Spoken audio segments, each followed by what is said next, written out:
1 minute ago, a shocking turn of events stunned the world. Venezuela openly targeted a US Navy warship, sparking a chain reaction no one expected. What unfolded in the waters of the Caribbean was not just another routine naval operation. It was a high-stakes clash that tested strength, technology, and resilience in ways that shocked military analysts and civilians alike. Stay with me, because what happened after the first missile launch will completely change the way you look at modern naval warfare, and the outcome might surprise you more than the attack itself. Hello everyone, welcome back to the channel. Today, we're diving deep into one of the most intense and controversial developments in recent military history, the Venezuelan strike on a US Navy vessel and the incredible sequence of events that followed. To understand the gravity of what just happened, we'll break it down the way we usually analyze complex machines and incidents, by exploring the warship's exterior design, its interior systems, its performance under fire, the safety mechanisms that protected it, the unique features that made survival possible, what this all means in terms of value and cost, and finally, what lessons we can take from this confrontation. From the outside, the US Navy warship in question immediately commands respect. Its sleek steel hull, designed for stealth and speed, is built to glide across open waters while evading detection. The low radar profile reduces its visibility to enemy systems, which is exactly why it was a shock to many that Venezuela managed to lock onto it.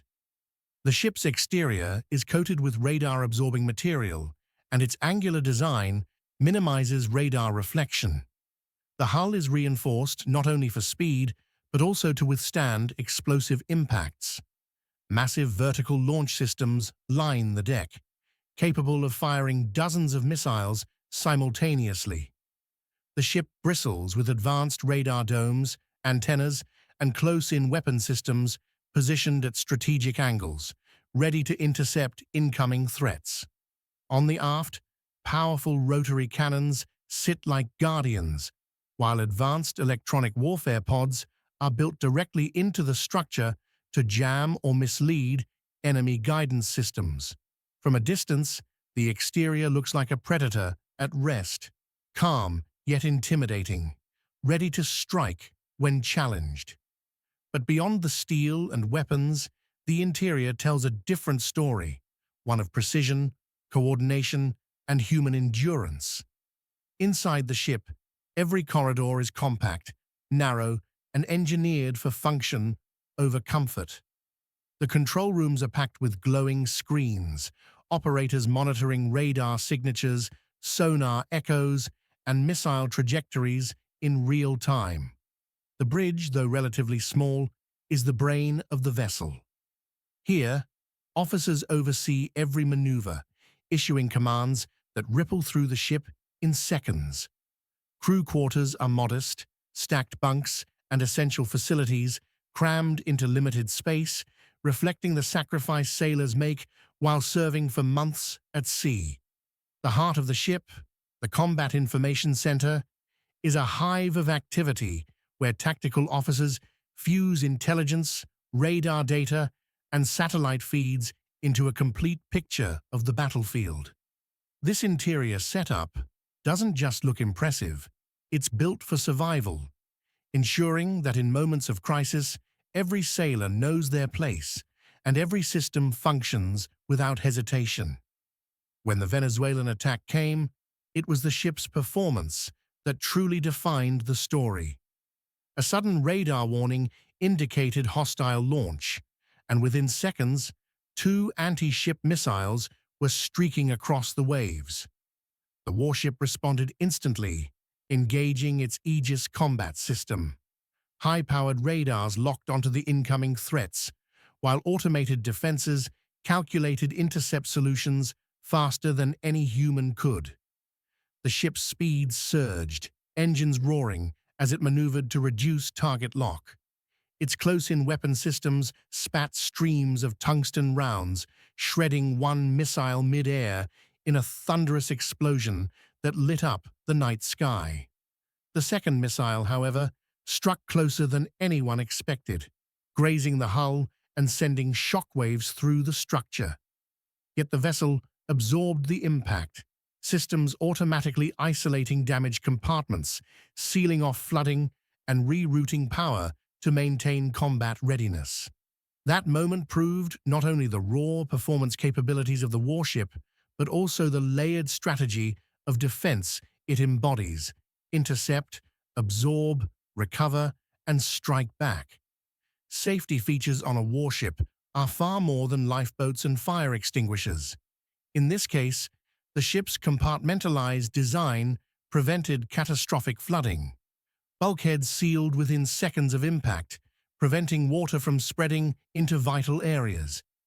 Automated fire suppression systems doused sparks before flames could spread, while redundant electrical circuits ensured radar, weapons, and navigation remained online. Every sailor has a role drilled into them. Damage control teams immediately rushed to the compromised area, patching leaks and reinforcing structure under pressure. The safety net of advanced medical bays ensured that injured crew received treatment within minutes. Perhaps the most overlooked feature is the psychological training of the crew. Under extreme stress, their discipline and coordination kept panic at bay, proving that safety is not just about machines, but also about the people who operate them. What sets this warship apart, and why it became the star of this confrontation, are its unique selling points. The first is the Aegis Combat System, a revolutionary network that connects radars, weapons, and intelligence into one seamless response mechanism. The second is the layered defense strategy: missiles, guns, electronic countermeasures, and maneuvering, all working together. Third, its stealth profile makes it one of the hardest ships in the world to track, meaning Venezuela's successful lock-on was likely aided by external intelligence or sheer luck. Fourth, its endurance. Capable of operating thousands of miles from home with resupply at sea, it represents not just a warship, but a floating fortress. Finally, the human factor, the training, resilience, and tactical expertise of the sailors remains the ultimate unique advantage that technology alone cannot provide. When we talk about price in this context, it's not just the dollar figure attached to the warship itself, though that is staggering. Building a modern guided missile destroyer costs upwards of $2 billion. Maintaining and operating it requires hundreds of millions more annually. But the real price revealed by this incident is the geopolitical cost of confrontation. Venezuela's decision to target a U.S. Navy vessel escalates tensions in the Caribbean, risks retaliation, and potentially drags regional players into a broader conflict. For the United States, deploying such high-value assets means demonstrating global reach, but also risking them becoming symbols of vulnerability. Each missile fired costs millions, each maneuver consumes precious fuel, and each repair, after an attack, represents not just money, but political stakes.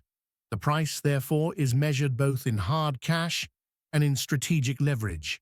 In conclusion, the Venezuelan strike on a U.S. Navy warship is more than a headline. It's a test of endurance, technology, and willpower. The exterior of the ship shows us strength. The interior reveals discipline. The performance under fire proves resilience. The safety features highlight layered survival. The unique selling points demonstrate superiority, and the price reminds us that every clash has consequences beyond the battlefield. This was not just an attack and response. It was a showcase of how modern warfare unfolds in real time. The ship survived, adapted, and stood its ground. But the message sent across the waters is clear. Every naval encounter today carries the potential for escalation tomorrow. As we watch these events continue to unfold, one thing remains certain. Naval warfare has entered a new chapter, and every decision from here on will shape the balance of power for years to come. The world is left asking, was this attack a desperate gamble by Venezuela, a miscalculation, or a deliberate test of American resolve? Whatever the answer, the aftermath has shown us not only the might of a modern warship, but also the fragility of peace on the open sea. As the smoke clears and the waters settle, the lesson is undeniable. Technology, training, and resilience can save a ship, but preventing the next attack will require strategy, diplomacy, and caution like never before.